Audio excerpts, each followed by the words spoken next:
वज़ीर ख़ज़ाना मोहम्मद औरंगज़ेब ने पेट्रोलियम मसनूआत में मज़ीद इजाफे का इंदिया दे दिया है। सेनेट की कायमा कमेटी में बातचीत करते हुए कहा कि आने वाले दिनों में पेट्रोलियम मसनूआत की कीमतों में मज़ीद इजाफा होगा। वज़ीर पेट्रोलियम ने कहा कि टीवी पर बैठकर पेट्रोल की कीमतों पर बात करना बहुत आसान है। हमारे 2 जहाज़ अपना हरमस में फंसे हुए हैं। अवाम ज़हनी तौर पर तैयार रहें, पेट्रोल मज़ीद महंगा हो सकता है। वज़ीर ख़ज़ाना मोहम्मद औरंगज़ेब ने इंदिया दे दिया।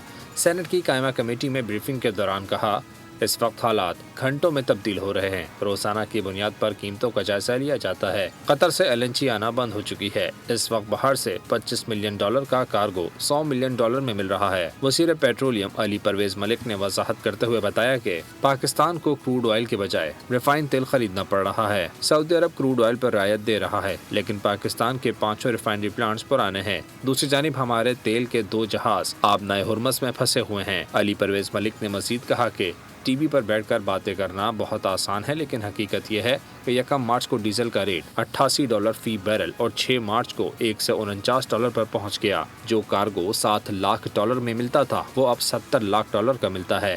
LPG ईरान से आती है और पहले से ज्यादा आ रही है। पीपल्स पार्टी के सेनेटर फारूक एच नाइक ने पूछा, पेट्रोलियम मसनूआत की कीमतों में इजाफे से किसको फायदा पहुंचाया गया? पाकिस्तानी 55 रुपए इजाफा बर्दाश्त नहीं कर सकते। जिस पर वज़रा ने कहा कि इन्हें पेट्रोल महंगा करके खुशी नहीं हुई। सब्सक्राइब करें और बेल दबाएं ताकि कोई खबर रह न जाए।